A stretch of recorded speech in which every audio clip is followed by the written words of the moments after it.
Here's my review of Christmas with Kiri, which was recorded on March 1985 but was released on October 17, 1990. The conductor was Carl Davis, along with the Philharmonia Orchestra and the London Voices. Kiri Te Kanawa was yet another soprano I have gotten to know ever since I was about 9 or 10 years old. My first experience with her was when I heard a CD of her singing arias from Verdi and Puccini, and I was quite interested in her voice, even though I was quite the newbie to how opera singers sounded.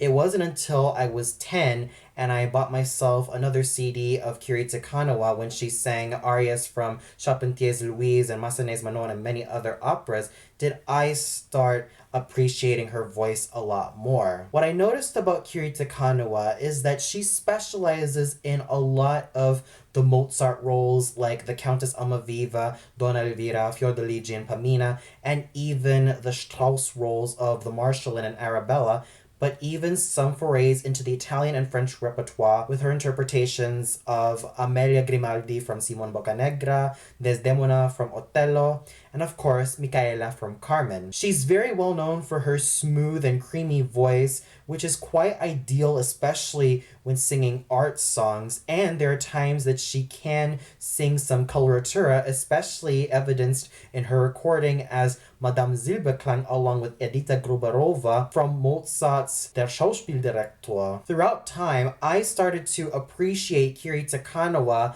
as an artist a lot more as time went on, and I have to say that she is definitely one of the finest artists I have ever gotten to hear, even though I have never heard her live, but mostly heard her on YouTube clips, audio recordings, and a lot of other stuff.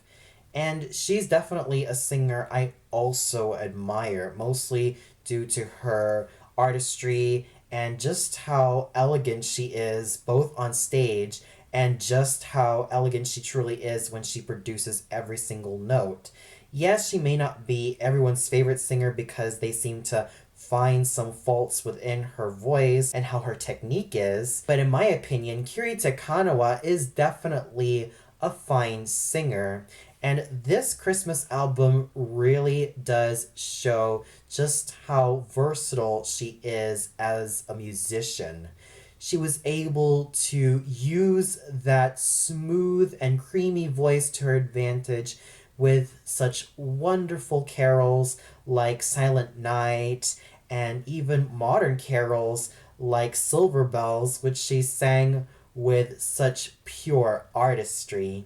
She was just fabulous all throughout and was actually quite playful with her rendition of the 12 Days of Christmas, which was the final track on this album. And I definitely enjoyed the 12 Days of Christmas as the final track because it just seems to wrap everything up in a nice little bow.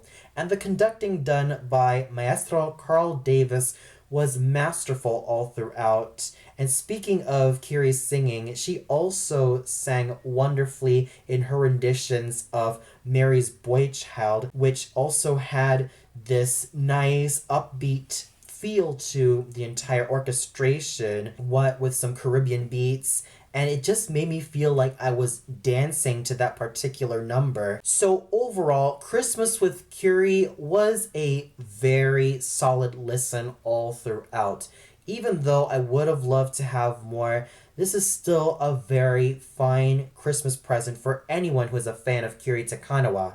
And with that said, I give Christmas with Kiri 4.5 out of 5 stars. Yes, there could have been more carols, but you still have to give everyone from Kiri Te Kanawa, Maestro Carl Davis, the London Voices, and the Philharmonia Orchestra for just doing an amazing job together and giving us a package that was just wonderful all throughout. And that's it for my review of Christmas with Kiri, and tune in later where I review yet another Christmas album with Kiri Te Kanawa with it. And that was the one that was released in 1990. So until then, stay tuned for that, everybody.